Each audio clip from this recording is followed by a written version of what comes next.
Welcome back mga kaaldab. Ito na naman po ang inyong lingkod, si Mr. Destiny. At magbibigay po tayo ng pinakamainit na update po ngayon sa social media mga kaaldab. Ito yung pinaka-latest ngayon mga kaaldab dahil kararating nga lang po kanina ni Alden Richards sa Macdan, Cebu mga kaaldab. At ngayon meron na nga pong media conference mga kaaldab. Ito yung kumbaga pagpo-promote nila Derek, Julia at syempre ni Alden Richards. Ito po yung Cebu sa Cebu.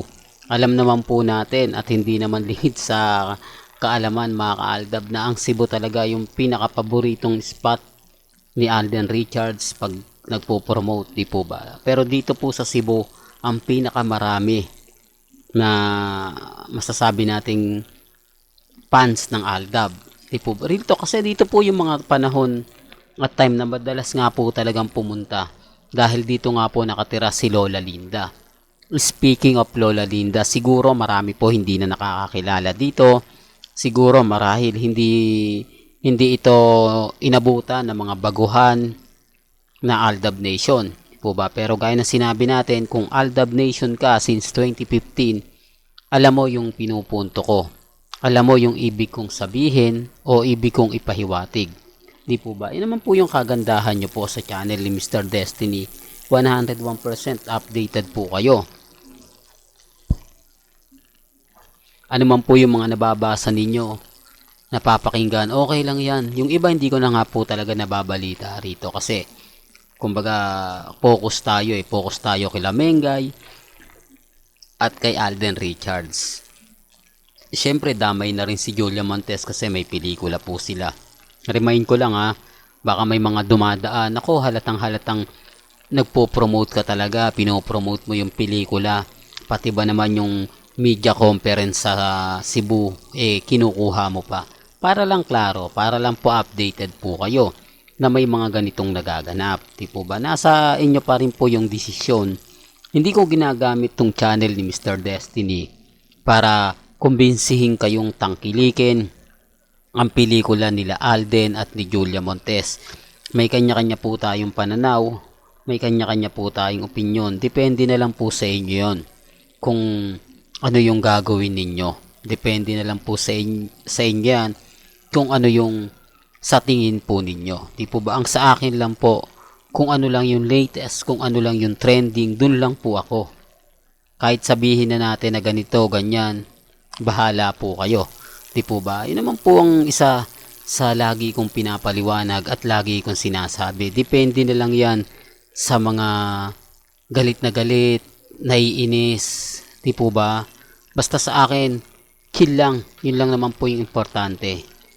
Real talk to mga kaaldab. At puntahan natin ito. Ito po'y talagang mainit at talagang maraming nagtatanong na alam siguro ni Alan Kay na naandito lang sa Pilipinas si Mengay.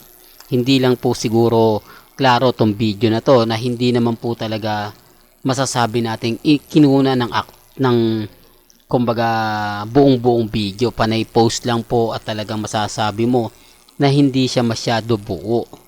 Parang may kulang, parang hinati, di po ba? Pero gaya na sinabi natin, alam naman po natin na si Mengay at si Alden Richards at si Alan Kay talagang kumbaga masasabi natin na alam nyo na, di po ba pagdating sa Aldab, sila po talaga yung kumbaga nagtulak ng mga bagay-bagay. Bukod po kay Ruby, si Alan Kay po talaga. Hindi po ba? Para lang po alam po ninyo. Dito sabi ni Ma'am Alam, pag uwi mo, magpapa-blessing uli ako. Di po ba? Kaya nga, eto mga kaaldab, sabi ko nga po sa inyo, may mga, alam nyo na, yung real talk to mga kaaldab halata naman po na parang naandito naman po talaga si Mengay. Mahirap po lang talaga, wala akong ebidensya, walang resibo. Pero kung titignan mo yung mga pinagkakainan, para talagang may mga taong lumalayo, may mga taong ganito, ganyan.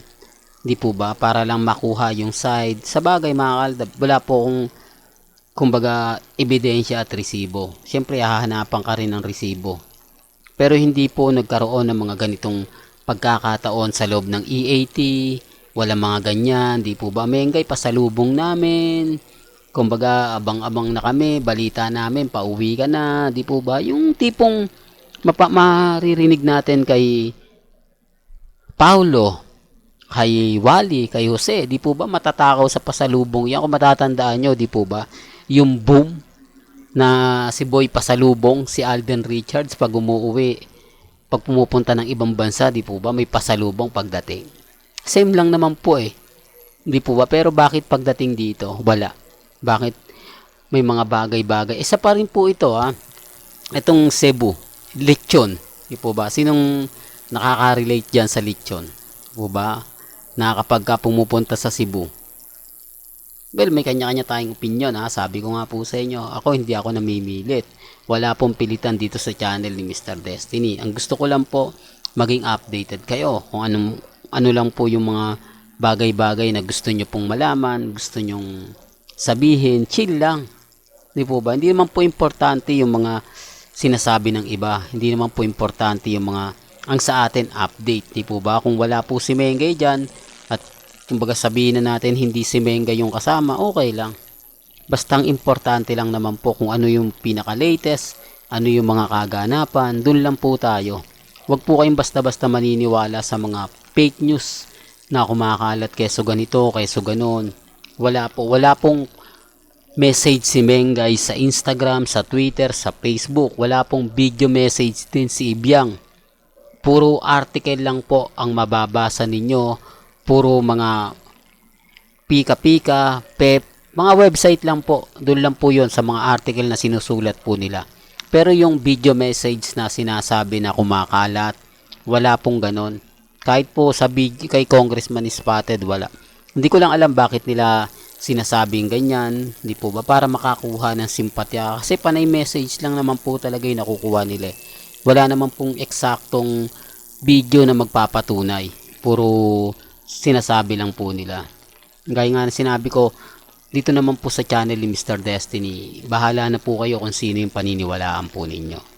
Well, hanggang dito na lang po ang ating latest updates. Kaya kung gusto nyo pa po ng pinaka-latest at sariwang update, abay tutok lang po kayo dito sa channel ni Mr. Destiny para updated po kayo sa mga bagong video po na ilalabas po natin. Kaya kung bago ka lang sa channel na to, at isa kang true-blooded Aldab Nation na nagmamahal po kila Mengay at Tisoy, tama po ang channel na pinuntahan mo.